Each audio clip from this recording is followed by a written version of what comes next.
A very, very, very good afternoon on this beautiful, fine Monday afternoon. And we've had a few days of heat. It's been absolutely beautiful, isn't it? So yeah, this is my second upload of today, guys. Just sitting out the front garden, just chilling out. And I just said to the missus, come on, let's have a little game of badminton, because I've got a badminton set of bats in my car and a shuttlecock. And we just had a little game here out the front. It was pretty good. And do you know what? It brought back a few good memories, because when I was in Parkhurst, this was 2001, maybe 2099, around them years anyway, because I kept going back there on the same sentence. Every time I got kicked out of a different jail, basically, I always went back to the dumping ground, Parkhurst, because that's exactly what it was, a dark, eerie dumping ground. For those that are not really easily manageable in on a normal prison, like, you know, Swellside, Blunderston and B-Cats. Yeah, so if you played up in the system, you got threatened with Parkhurst. And I didn't mind it there, to be honest with you, because my family was just over the other side of the water in Littlehampton, so the visits were great. But I remember being stuck up on the freeze on the sea ring, and looking out the window, and all I could see was farms and fields. Yeah, it was a horrible period of my life, and something what I'd never ever want anyone to go through. There was all sorts of mad people in there. There was a new age traveller guy in there, and he was walking about with a syringe, and he was injecting himself with amitriptyline and medication, what they was giving him off of the hatch, out the hatch, a medical hatch, and he was going around offering it to people.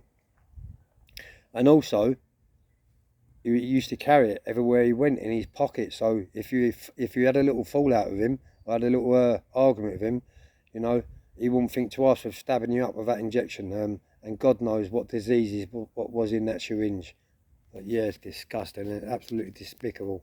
And by the way, in my addiction, I've never ever injected, and that's because of I don't like needles, which I'm really glad that I don't, because with my addiction, if I wouldn't have minded needles, God knows if I'd have been sitting here today telling you these stories. Probably not, because my addiction got that bad. But lucky enough, it was only on the foil. But anyway, let's go back onto Parker. So yeah, I used to go to the gym every time the PEI, or the physical education instructor, come to the wing and called out gym. So basically, each wing used to get called out at a time, and we probably had gym 3 or 4 times a week. It weren't too bad in Parkhurst, but I got really good at badminton, and got really fit at it, and used to do like quite a few volleys, and used to have some really good matches, and it used to give me a really good workout. And who I used to play with is Reggie Kray.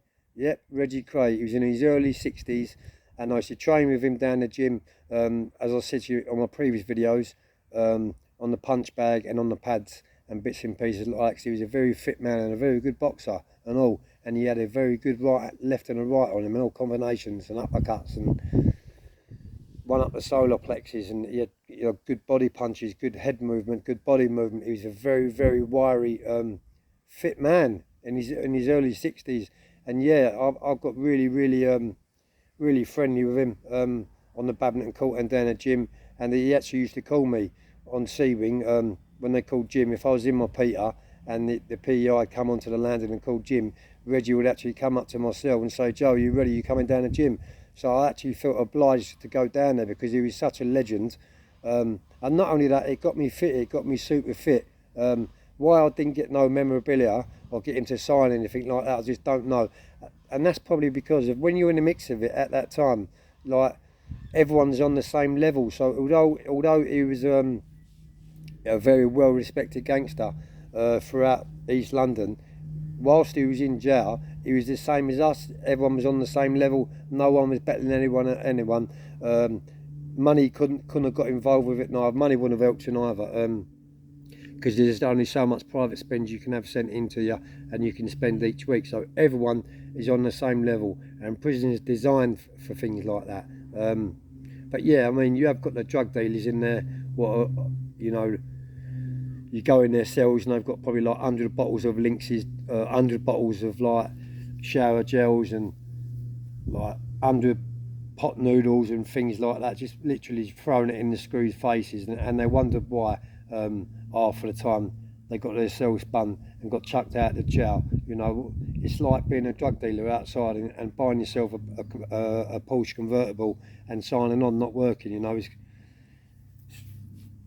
absolutely ridiculous, isn't it? But yeah, that's another story. But yeah, guys, hope you enjoyed my content. I know I didn't upload much of the weekend, but I had a good weekend on the beach with the beach party with my family and my missus, barbecues and that, and had a few shandies, and yeah, we walked home. It's a really, really, really good weekend. And for the rest of the afternoon, I'm going to be putting words into my second book, because I've written 20,000 words down, and what I'm doing is that the stories what I've got written in there, I'm going back over them stories for the third time, and I'm elaborating on each story. So the next book will be chaptered, and it'll all be proofread, and hopefully it'll be published by a publishing house. So yeah, got that to look forward to, guys.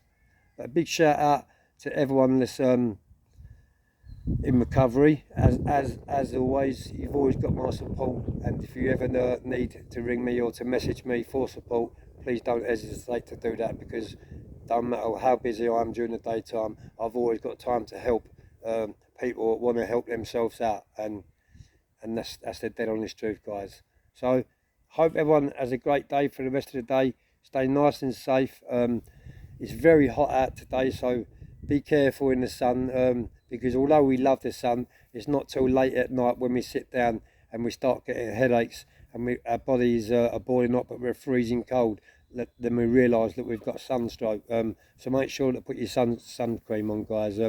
But yeah, I'm loving the sun. I hope this heat wave continues for the rest of the summer, because I was born in July. I'm a Cancer man, and I absolutely love the sun. Have a great day, everyone. Peace.